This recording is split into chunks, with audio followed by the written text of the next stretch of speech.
कैसे हो आप सभी लोग। देखिए मैंने मेरे यूट्यूब चैनल पे 12वीं की बायोलॉजी के अंदर चैप्टर फर्स्ट है वो कंप्लीट करवा दिया है मैंने आप लोगों को, जो एग्ज़ाम के अंदर 2 मार्क्स का आता है। क्योंकि चैप्टर 1, 2, 3, 4 है ना, मैंने आपकी क्लास में पहले भी बताया 1, 2, 3, 4 ये आपकी यूनिट फर्स्ट है और ये कितने मार्क्स की आती है, 11 मार्क्स की आती है एग्ज़ाम के अंदर। फर्स्ट वाला चैप्टर हम कंप्लीट कर चुके हैं जो 2 मार्क्स का आता है एग्ज़ाम में। अब हम 2 वाला चैप्टर आज मैं स्टार्ट करूँगी जो एग्ज़ाम में कितने मार्क्स का आएगा, 4 मार्क्स का आएगा। और इन मार्क्स का आप डिवाइडेशन कैसे करोगे, 1 + 3 में करोगे। मीन्स ये वाला क्वेश्चन सेक्शन ए में मिलेगा आपको और ये वाला क्वेश्चन आपको सेक्शन सी में मिलेगा। और सेक्शन सी में जो 3 वाला क्वेश्चन है ये फिर 1 + 2 में से डिवाइडेड रहेगा। मतलब यहाँ एक डायग्राम रहेगा आपके पास में, ये बात आप ध्यान में रखोगे। चैप्टर जो 2 है आपका 12th की बायोलॉजी के अंदर, जो रिप्रोडक्शन इन एंजियोस्पर्म प्लांट है, ठीक है, जिसे आप क्या कह सकते हो, एक word sexual reproduction in the angiosperm plant के नाम से भी आप जान सकते हो। तो एक बार आप इसके मार्क्स देख लो। चैप्टर 2 है, ठीक है, कौन सा है, चैप्टर 2 है, नाम क्या है, sexual reproduction in flowering plant या sexual reproduction in angiosperm plant. Carry to 4 marks in the exam, 1 + 3, 1 ये सेक्शन ए में है और ये सेक्शन सी में है। चलिए इतनी बात हो गई। क्या कहा था, हमें हर छोटी छोटी चीज़ को लेकर के अपना जो सिलेबस है उसको क्या करना है, कंप्लीट करना है। यूं ही नहीं मिलती मंजिल, मुसाफिर को एक जुनून सा जगाना पड़ता है।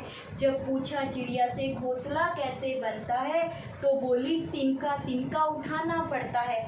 तो हमें भी ऐसे ही अपने जो चैप्टर को एक एक चैप्टर को करते हुए 16 चैप्टर तक जाना है, तब जाके हमारा सिलेबस क्या होगा, कंप्लीट होगा। 16 चैप्टर है, यूनिट वाइज है। यूनिट फर्स्ट हम लोगों ने ऑलरेडी स्टार्ट कर रखी है। तो चलो अपन भी जो तिनका है उसको उठाने की कोशिश करते हैं। 1 मिनट, ठीक है, चलिए बात करें। चलो तो क्या है चैप्टर 2, क्या है, रिप्रोडक्शन इन फ्लावरिंग प्लांट। कुछ ही बिल्कुल छोटे छोटे स्टेप में, ज़्यादा बड़ा नहीं बनाएंगे वीडियो, 10 या 15 मिनट के वीडियो रहेगा, क्योंकि ज़्यादा वीडियो से तुम लोग भी परेशान हो जाते हो। तो यानी कि चैप्टर 2 है, ठीक है, चैप्टर 2 है sexual reproduction in flowering plant. ये चैप्टर का नाम है। चैप्टर का नाम क्या है, sexual reproduction in flowering plant. देखिए रही नोट्स की बात, और वीडियो से ही नोट्स बना लीजिए, क्योंकि मेरे पास ऐसा कोई वे नहीं होगा कि मैं आप लोगों को रिटर्न वर्क प्रोवाइड करवा सकूँ। तो आप समझ लीजिए, इसी के साथ साथ में आप नोट्स बना लीजिएगा, ठीक है, क्योंकि PDF भेजने का कोई वे नहीं है मेरे पास। चलिए अब फर्स्ट ऑफ ऑल आपको रिप्रोडक्शन क्या ये मालूम है। अब यहाँ जो फ्लावरिंग प्लांट कौन से होते हैं, सबसे पहले अपन बात करेंगे flowering plant. The plant where bear the flower, वो प्लांट जिसपे क्या लगते हैं, फ्लावर लगते हैं, फ्लावरिंग प्लांट्स होते हैं। In the plant kingdom the phylum is the angiosperm. तो एंजियोस्पर्म जो फाइलम है उसके जो प्लांट है वो कौन से हो गए, फ्लावरिंग प्लांट्स हो गए। जो फ्लावर है, the flower is the beautiful attractive part of the plant, attractive and the beautiful part of the plant. The flower is the reproductive part of the plant. ये सबसे मेन है, reproductive part of the plant for the sexual reproduction. So flowering plants, the phylum is the angiosperm plant is also known as the flowering plants to bear the flower. The flower bear after the vegetative stage.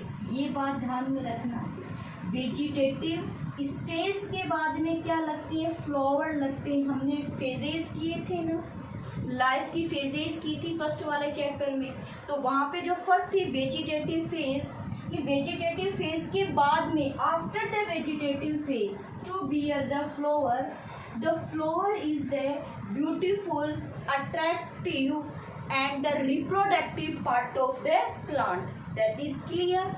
चलिए है ना, इतनी बात clear हो गई।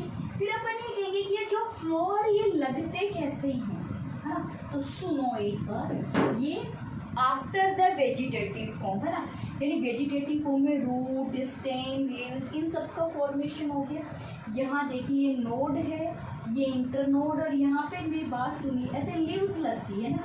जब vegetative phase है तब तो यहाँ ऐसे क्या लगती है, लीव्स लगती है। लेकिन वेजिटेटिव फेज कंप्लीट हो चुकी है, उसके बाद में जैसे मान लीजिए ये वाली जो सेल्स है, ये वाली सेल्स अगर वेजिटेटिव फेज होता तो यहाँ पर भी क्या लगती, लीव्स ही लगती ना। But after the vegetative phase the cell which are arise the leaves are not arise the leaves, it arise the flower।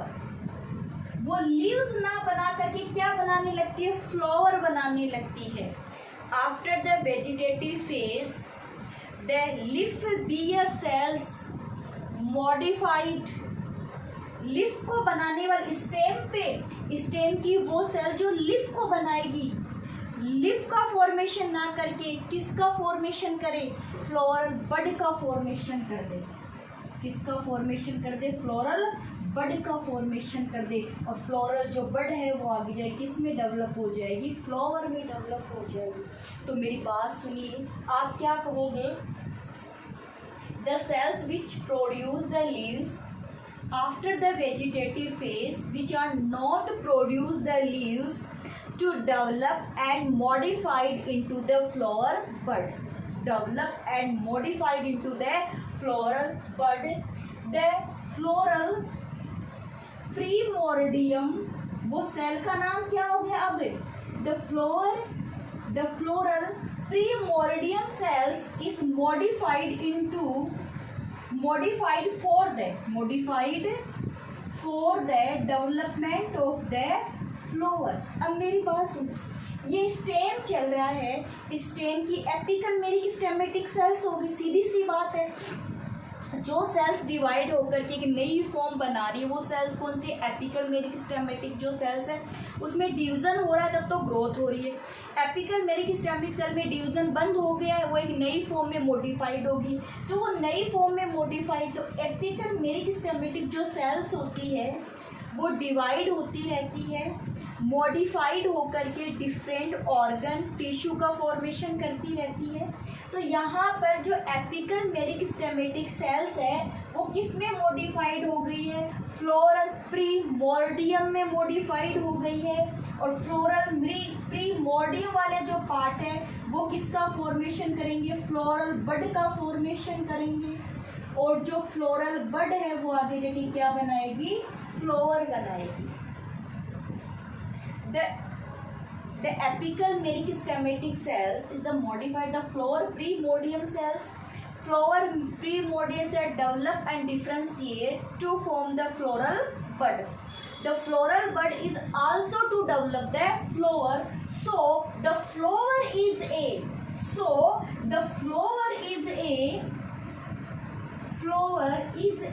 modified shoot. This is very important point, modified shoot. तो flower एक क्या है, modified suit है। आप ध्यान में रखोगे, अगर वेजिटेटिव पार्ट आती तो इस सूट पे लीव्स का फॉर्मेशन होता रहता। वेजिटेटिव फेज खत्म हो चुकी है, अब जो एपिकल मेरिस्टेमेटिक सेल जो डिवाइड हो रही थी अब वो फ्लावर के लिए डिवाइड होना शुरू कर देगी और आप उसे फ्लावर प्रीमोर्डियल सेल्स कह दोगे। फ्लावर प्रीमोर्डियल सेल्स है वो फ्लावर बड बनाएगी और फ्लावर जो बड है वो किस में मॉडिफाइड हो जाएगी, फ्लावर में। तो आप फ्लावर को क्या कहोगे, flower is a modified suit. That is clear. देख लो एक बार, वापस से समझ लो कैसे बनता है फ्लोर। एग्ज़ाम में यहाँ से आपसे क्वेश्चन नहीं पूछा जाएगा फ्लोर कैसे बनता है, ये ज़रूर पूछा जा सकता है किसी ना किसी कंपटीशन एग्ज़ाम में।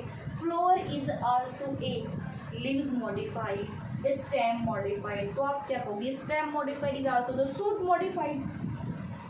That is clear. चलिए ठीक है, समझ में आ गई इतनी बात। ये ध्यान रखना फ्लोर प्री मॉडिफाइड, इसमें मॉडिफिकेशन हुआ है तब जाके फ्लोर बड बनती है और एक फ्लोर बनता है। बस वहाँ लीव्स नहीं लगेगी। अगर जब तक फ्लोर नहीं बना तब तक वहाँ क्या बनती रहेगी, लीव्स बनती रहेगी। जब फ्लोर बनने का टाइम है तो लीव्स बननी बंद हो जाएगी और वहाँ पे क्या बन जाएगा, फ्लावर बन जाएगा।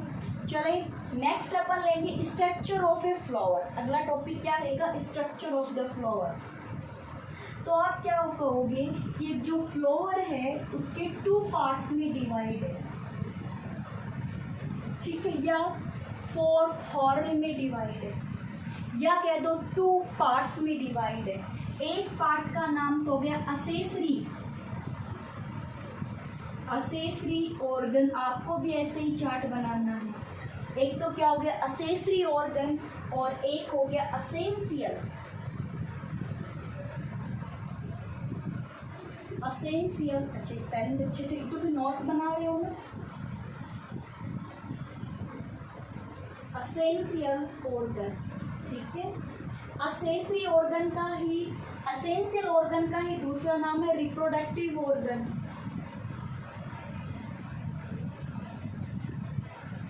ठीक है, असेसरी जो ऑर्गन्स होते हैं इसको आप ये असेंशियल, इसको नॉन असेंशियल भी कह सकते हो, नॉन असेंशियल, ठीक है।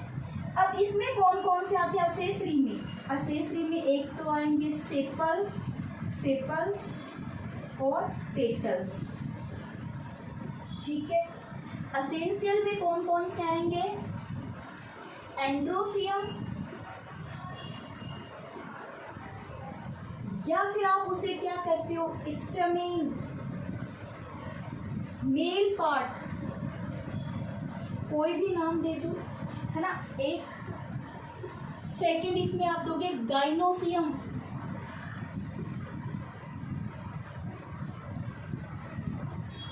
ठीक है, पिस्टल। गाइनोसियम तो एक ग्रुप ऑफ हो गया ना, बहुत सारी पिस्टल। सिंगल को क्या बोलते हैं, पिस्टल कह दो, कार्पेल कह दो, या फीमेल पार्ट ऑफ फ्लावर कह दो। एक ग्रुप ऑफ स्टमेन एंड्रोसियम, एक ग्रुप ऑफ पिस्टल या एक group of carpel is that gynoecium. Clear हुआ, स्ट्रक्चर की बात करें। अब यहाँ देखो 1 2 3 4, तो 4 हॉरल भी कह सकते हो। एक फ्लोर में कितने हॉरल होते हैं, कितने हॉरल होते हैं, 4 हॉरल होते। एक बार पिछली साल 2 साल पहले की बात है, बोर्ड एग्जाम में इतना छोटा सा क्वेश्चन पूछ लिया गया था कि फ्लोर के जो 4 हॉरल है वो कौन कौन से हैं। तो 4 हॉरल कौन कौन से होते हैं फ्लोर के, सेपल, पेटल, ठीक है, एंड्रोसियम और गाइनोसियम। बस सेपल, पेटल, स्टमेन और पिस्टल, जो आपकी इच्छा। चले क्लियर करें आगे। फिर डायग्राम बनाते जाएंगे, एक एक पार्ट को यहाँ से उठाते जाएंगे। बट ये ध्यान रखना, ये असेंशियल केवल हेल्प करते हैं रिप्रोडक्शन में, जबकि असेंशियल में सेक्सुअल रिप्रोडक्शन की रेस्पॉन्सिबिलिटी इसी की होती है। ये केवल इसकी हेल्प करने वाले होते हैं। एग्जाम में आपके टॉपिक लग रहा है स्ट्रक्चर ऑफ द फ्लावर, हालांकि हमने 11th क्लास में किया था, बट कोई बात नहीं। और देखिए ऐसे तो अपन लीव्स कह ही देते हैं, लेकिन लीव्स जब फ्लावर में मॉडिफाइड होती है, लीव्स देखो, लीव्स की जगह तो फ्लावर लगा है, स्टेम था, स्टेम पे लीव्स लगनी थी, बट लीव्स नहीं लग रही, अब फ्लावर लग रहा है। तो ऐसी लीव्स वालों को स्पोरोफाइट्स भी बोल देते हैं, ठीक है, स्पोरोफाइट्स। इस पे स्पोर बन जाएंगे ना, स्पोर का फॉर्मेशन हो जाएगा। तो चले अब देखिए, एक जैसे मान लीजिए ये एक ब्रांच है, ठीक है, ये स्टॉल्क है, स्टॉल्क का ये पार्ट स्वेर हो गया, नाम बाद में दूंगी, अंदर से बनाऊंगी, ठीक है, डायग्राम को अंदर से बनाऊंगी। ये जो स्टॉल्क है, ये जो फुला हुआ जो पार्ट है, इसके ऊपर मैं ऐसे ये लो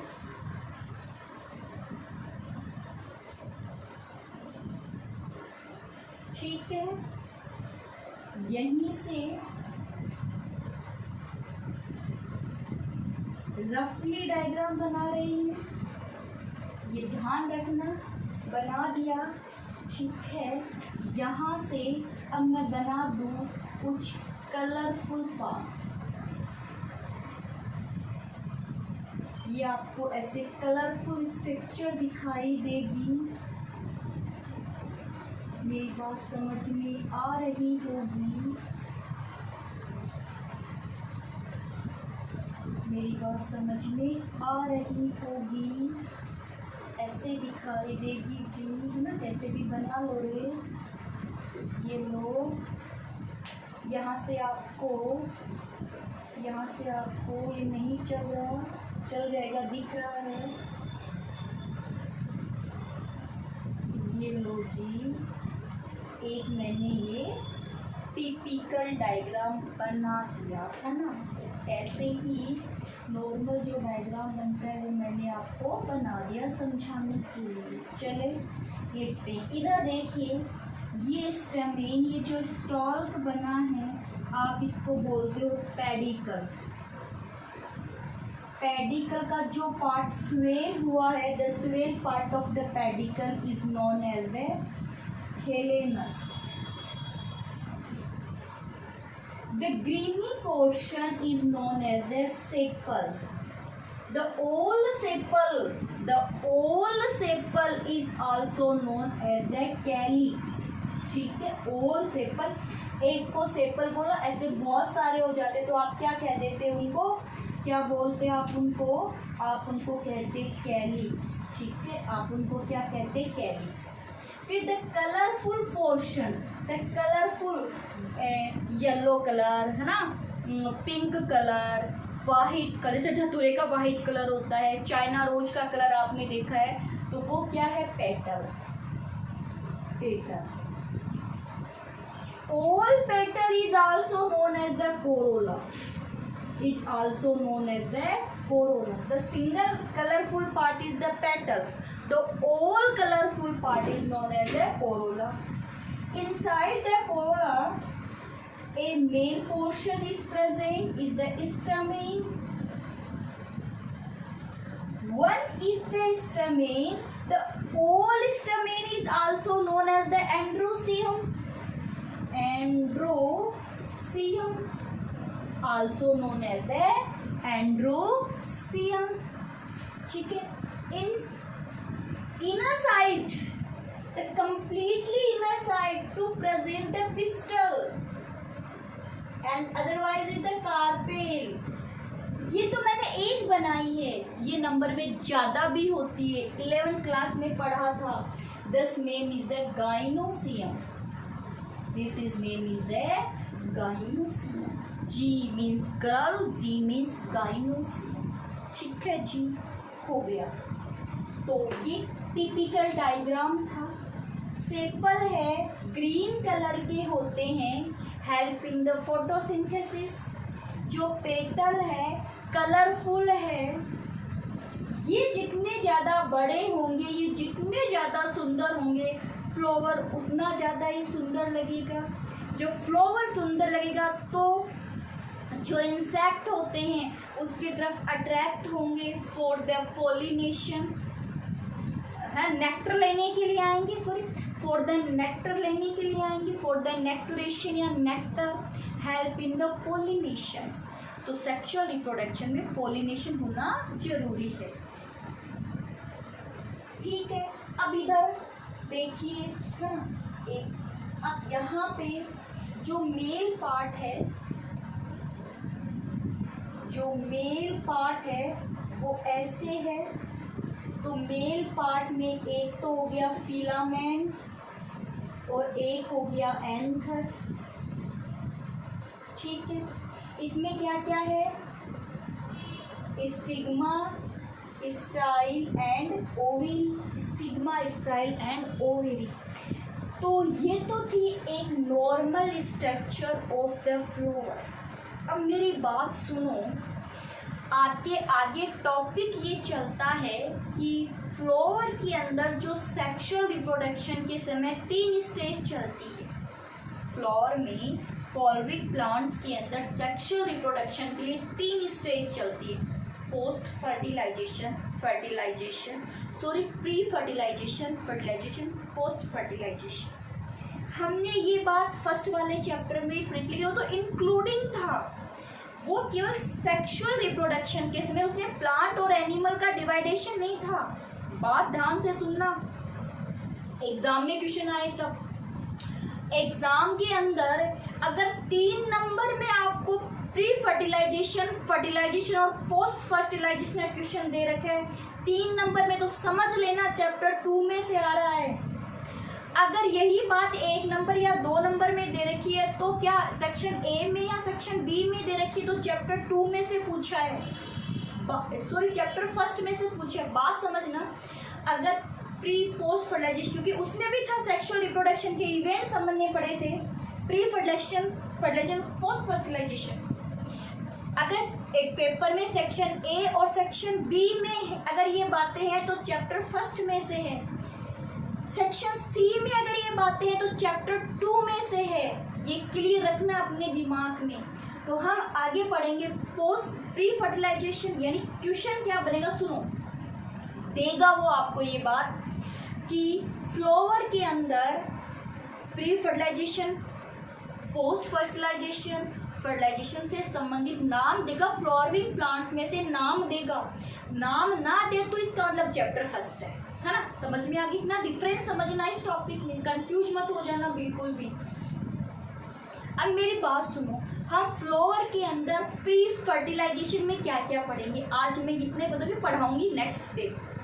प्री फर्टिलाइजेशन में क्या, भाई 3 हो गया, pre fertilization, fertilization, post fertilization. Pre fertilization में क्या पढ़ोगे, सुनो मेरी बात। पहले मेल में पढ़ोगे। मेल में क्या होगा, प्री फर्टिलाइजेशन में आप पढ़ोगे स्टैमेन की स्ट्रक्चर पढ़ोगे पूरी, एंथर की पूरी स्ट्रक्चर पढ़ोगे। एंथर का जब ट्रांसफर सेक्शन काटेंगे तो इसमें माइक्रोस्पोरेंजियम पाई जाती है। माइक्रोस्पोरेंजियम की पूरी स्ट्रक्चर पढ़ोगे, उसमें 4 लेयर पाई जाती है, उनके बारे में पढ़ोगे। माइक्रोस्पोरेंजियम आगे जाकर के पोलेन सेक बनाती है, उस पोलेन सेक में पोलेन ग्रेन कैसे बनते हैं ये पढ़ोगे। वो जो पोलेन ग्रेन बनते हैं उनका पोलिनेशन कैसे होता है ये पढ़ोगे। फिर आओगे ऐसे फीमेल में पढ़ोगे, फीमेल की स्ट्रक्चर पढ़ोगे। फीमेल के ओवेरी में ओव्यूल्स पाया जाता है, उसकी स्ट्रक्चर पढ़ोगे। उस ओव्यूल के अंदर फीमेल गैमेट कैसे बनता है ये पढ़ोगे, यानी गैमेटोजेनेसिस। तो गैमेटोजेनेसिस यहाँ पे पढ़ोगे, गैमेटोजेनेसिस यहाँ भी पढ़ोगे। एग्जाम के अंदर बिल्कुल तोड़ करके क्वेश्चन आते हैं, एक साथ क्वेश्चन नहीं पूछा जाता।